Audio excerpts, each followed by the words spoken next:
Assalamualaikum warahmatullahi wabarakatuh. Saya Lintang Aulia Suksesi dari kelompok 4. Di sini kami dari kelompok 4 akan mempresentasikan mengenai periodisasi sastra Indonesia angkatan 45 pada mata kuliah Sejarah Sastra dengan dosen pengampu Ibu Muyasaroh SSMPD. Berikut anggota kelompok 4. Yang pertama, Ainia Rostanuro Salsabila. Kedua, Alvin Zahiyatun Nasihah. Ketiga, Lintang Aulia Suksesi. Keempat, Faiz Infradilah. Baik, untuk materi yang pertama yaitu latar belakang kemunculan sastra angkatan 45. Latar belakang lahirnya sastra angkatan 45. Sastra angkatan 45 ini lahir saat Indonesia masih dalam belenggu pendudukan Jepang menuju kemerdekaan dan terjadinya perubahan iklim politik di Indonesia. Kelahiran angkatan ini memberi warna baru dalam angkatan sastra Indonesia dan penuh kontroversi. Kontroversinya adalah angkatan 45 berani untuk mendobrak dan melanggar aturan-aturan sastra yang telah dibuat sebelumnya. Sastra angkatan ini mengikrarkan dirinya dan mempunyai identitas yang jelas.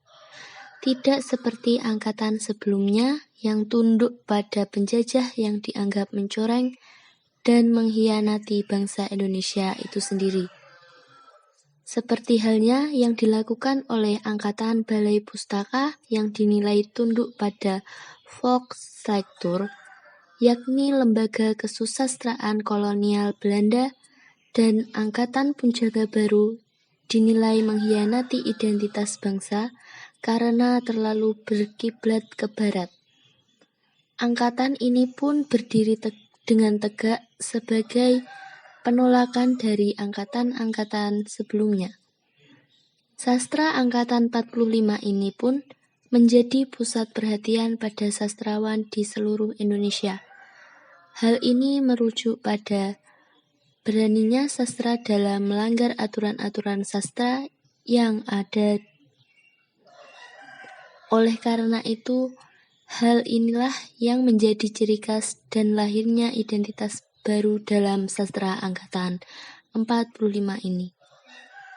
Penggerak dalam sastra angkatan ini pun adalah mereka yang menaruh perhatian besar, memberi sumbangsih buah pikirannya, dan berjuang bersama dalam sastra angkatan ini.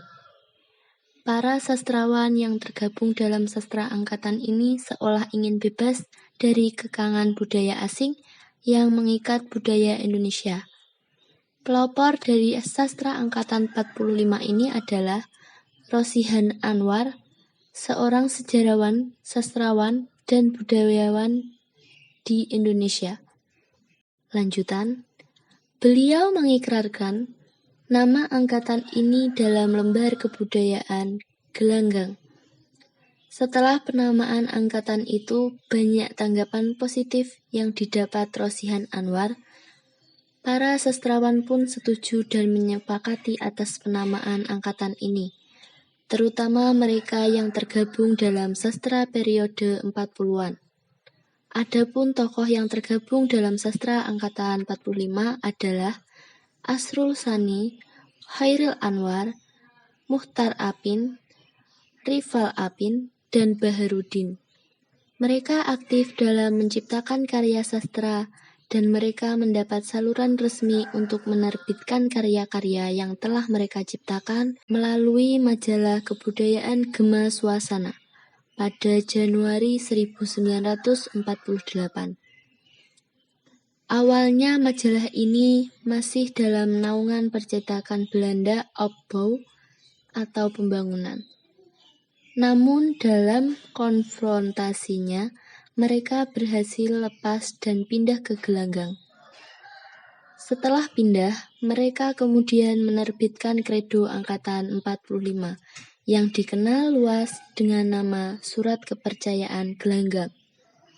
Seperti angkatan, pasti memiliki ciri khas dalam setiap karya-karya yang dihasilkan, begitu pula dengan sastra angkatan 45 ini. Berikut ini adalah ciri-ciri dari karya sastra angkatan 45. Yang pertama, terbuka. Kedua, pengaruh unsur sastra asing lebih luas dibandingkan angkatan sebelumnya. Yang ketiga, bercorak isi realis dan naturalis, meninggalkan corak romantis. Yang keempat, sastrawan periode ini terlihat menonjol individualismenya.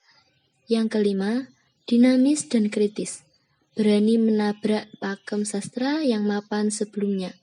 Yang keenam, penghematan kata dalam karya. Yang ketujuh, lebih ekspresif dan spontan, serta terlihat sinisme dan sarkasme didominasi puisi, sedangkan bentuk prosa tampak berkurang. Baik, untuk materi selanjutnya akan dilanjutkan oleh Mbak Alvin Zakiyatun Nasihah. Pertumbuhan sastra angkatan 45 dimulai pada tahun 1942. Tahun 1942 merupakan tahun yang sangat penting dalam sejarah kebudayaan Indonesia, termasuk kesusastraannya. Sejak tahun itu terjadilah perubahan besar-besaran, revolusi kebudayaan dimulai tahun itu. Segala hal yang mengingatkan ke budaya Barat harus dilenyapkan. Bahasa Belanda tidak boleh dipergunakan lagi. Sebagai gantinya dipakai bahasa Indonesia sebagai bahasa resmi di kantor-kantor dan surat-surat keputusan. Pada tahun itu, Pujangga Baru berhenti karena Jepang tidak menginginkan sifatnya yang kebarat-baratan. Sastra Balai Pustaka juga terhenti karena pemerintah Belanda atau sebagai pendukung kesusastraan ini telah tumbang. Kemudian muncullah angkatan sastra baru, yaitu angkatan 45. Yang didahului dengan masa pertunasan atau sastra zaman Jepang. Angkatan 45 melahirkan karya-karya sastra yang bersifat romantis realistik, berbeda dengan Pujangga Baru yang bersifat romantis idealistik. Dalam waktu yang singkat, Indonesia menghasilkan banyak karya sastra besar pada angkatan ini. Sajak-sajak Chairil Anwar, roman-roman Pramudia Anantatur, Mochtar Lubis, dan Ahdiat Kartamiharja merupakan tonggak-tonggak penting dalam perjalanan sastra Indonesia. Pengalaman kehidupan nyata merekalah yang membuat karya-karya angkatan ini menjadi besar. Angkatan 45 rata-rata terganggu pendidikan formalnya. Kaum sastrawan angkatan 45 masih termasuk golongan masyarakat menengah, terdidik, dan kaum muda pada zamannya. Sastra Indonesia menemukan identitas dirinya sejak angkatan ini. Aliran sastra pada angkatan 45 ini yaitu ekspresionisme. Aliran ekspresionisme ini merupakan aliran seni yang mendasari angkatan 45. Aliran ekspresionisme ini timbul sebagai reaksi terhadap aliran impresionisme yang ada pada angkatan Pujangga Baru. Berbeda dengan Pujangga Baru, angkatan 45 ini melahirkan sajak-sajak yang penuh dengan kegelisahan, pemberontakan, agresif, dan penuh kejutan. Pengarang Indonesia angkatan 45, Chairil Anwar, lahir di Medan, Sumatera Utara 26 Juli 1922, meninggal di Jakarta 28 April 1949 pada umur 26 tahun, dijuluki sebagai si binatang jalang. Dari karyanya yang berjudul Aku. Beliau adalah penyair terkemuka Indonesia. Beliau diperkirakan telah menulis 96 karya termasuk 70 puisi, bersama Asrul Sani dan Rifai Apin. Ia dinobatkan oleh H.B. Jasin sebagai pelopor angkatan 45 sekaligus puisi modern Indonesia. Puisinya menyangkut berbagai tema, mulai dari pemberontakan, kematian, individualisme, dan eksistensialisme, hingga tak jarang multi-interpretasi. Karya tulis yang diterbitkan, Deru Campur Debu, Kerikil Tajam dan Yang Terampas dan Yang Putus, Tiga Menguak Takdir, Aku Binatang Jalang. Asrul Sani lahir di Riau, Sumatera Barat 10 Juni 1926. Meninggal di Jakarta 11 Januari 2004 pada umur 77 tahun. Adalah seorang sastrawan dan sutradara film ternama asal Indonesia. Tahun 2000, Asrul menerima penghargaan Bintang Mahaputra dari pemerintah RI. Asrul Sani merupakan anak bungsu dari 3 orang bersaudara. Ayahnya seorang Sultan Mahrah Sani, syair Alamsyah yang di Pertuan Padang Nunang Rau Mapat Tunggal Mapat Cacang merupakan kepala adat Minangkabau di daerahnya. Ibunya Nuraini binti Itam Nasution adalah seorang keturunan Mandailing. Karya sastranya yang pertama, Tiga Menguak Tadir, kumpulan sajak bersama Chairil Anwar dan Rifai Alvin 1950.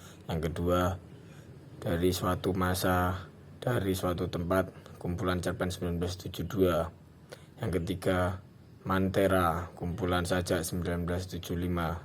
Yang keempat, Mahkamah Drama 1988. Abdullah Idrus lahir di Padang, Sumatera Barat 21 September 1921. Meninggal di Padang, Sumatera Barat 18 Mei 1979 pada umur 57 tahun. Adalah seorang sastrawan Indonesia. Ia menikah dengan Ratna Supri pada tahun 1946. Mereka dikaruniai 6 orang anak, 4 putra dan 2 putri, yaitu Profesor Dr. Insinyur Nirwan Idrus, Slamet Riyadi Idrus, Rizal Idrus, Damayanti Idrus, Lanita Idrus, dan Taufik Idrus. Perkenalan Idrus dengan dunia sastra sudah dimulai sejak duduk di bangku sekolah. Terutama ketika di bangku sekolah menengah, ia sangat rajin membaca karya-karya roman dan novel Eropa yang dijumpainya di perpustakaan sekolah. Ia pun sudah menghasilkan cerpen pada masa itu. Karya novel yang pertama, Aki 1949, yang kedua, Coret di Bawah Tanah, ketiga, Dengan Mata Terbuka, yang terakhir, Hati Nurani Manusia. Ajdiat Karta Miharja lahir di Cibatu, Garut, Jawa Barat 6 Maret 1911. Meninggal di Canberra, Australia 8 Juli 2010 pada umur 99 tahun, yang lebih dikenal dengan nama pena singkatnya Ajdiat Karta Miharja adalah seorang sastrawan dan penulis Indonesia. Ajdiat Karta Miharja adalah kakak dari Jami Aditya, presenter, aktor, dan penyanyi Indonesia yang kerap dikenal di acara musik MTV. Salah satu putrinya, Atis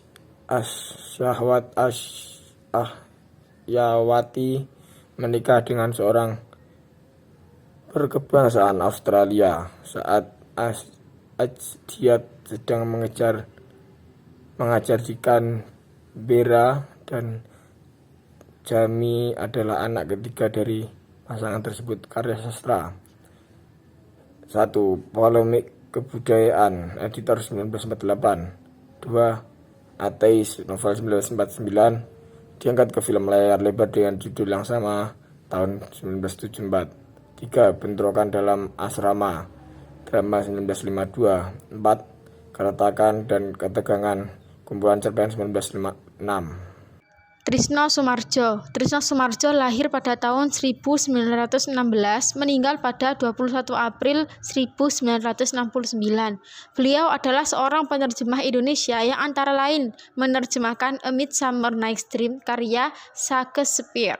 Karya puisi beliau yaitu yang pertama Silhouette, yang kedua Kata Hati dan Perbuatan, yang ketiga yaitu Kata Hati dan Perbuatan. Kumpulan cerpen, drama, dan sajak. Selanjutnya yaitu Utui Tatang. Utui Tatang Sontani lahir pada tahun 1920 tanggal 1 Mei, meninggal di Moskawa 17 September 1979 pada umur 59 tahun. Beliau adalah seorang sastrawan angkatan 45 yang terkemuka.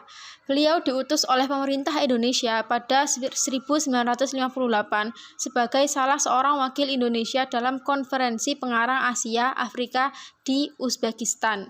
Pada 1 Oktober 1965, Utuy bersama sejumlah pengarang dan wartawan Indonesia menghadiri perayaan 1 Oktober di Beijing atas undangan pemerintah Tiongkok. Karya tulis beliau antara lain yaitu Tambera, Orang-orang Sial, Jerita Tahun, Selamat Jalan Anak Kufur. Yang terakhir yaitu Soeman Hasibuan. Beliau meninggal pada tahun 1999 pada tanggal 8 bulan Mei. Mohon maaf, Soeman Hasibuan meninggal pada tahun 1999. Meninggal pada tahun 1999 di Pekanbaru Riau. Beliau lebih dikenal dengan nama penanya yaitu Soeman HS. Beliau seorang pengarang Indonesia yang diakui karena mempelopori penulisan cerita pendek dan fiksi detektif dalam sastra negara tersebut.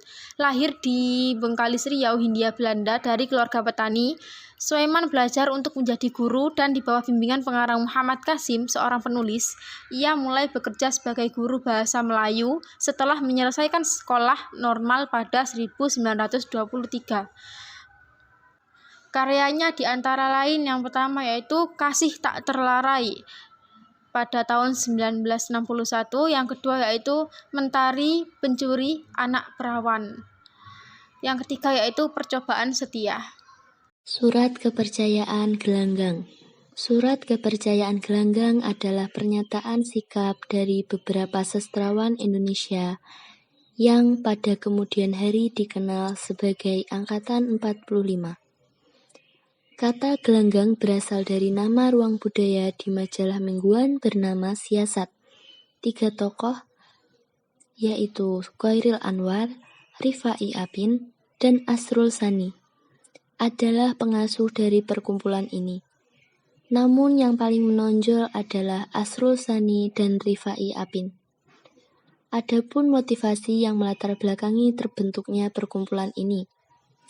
Khairil Anwar, Asrul Sani, dan Rifai Apin memiliki idealisme untuk lepas dari ikatan dan pengaruh angkatan sebelumnya dan penguasa tertentu yang dianggap munafik atau menghambat kreativitas.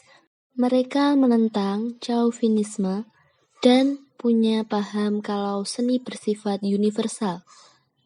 Surat pernyataan gelanggang yang diterbitkan pada 23 Oktober 2019. Pada saat surat di atas diumumkan, Khairil Anwar, yang jadi salah satu pengonsepnya, sudah meninggal pada 29 April 1949. Baik, itu saja yang dapat kami sampaikan. Jika ada kurang dan lebihnya, kami dari kelompok 4 minta maaf, dan terima kasih telah menonton. Saya akhiri, wassalamualaikum warahmatullahi wabarakatuh.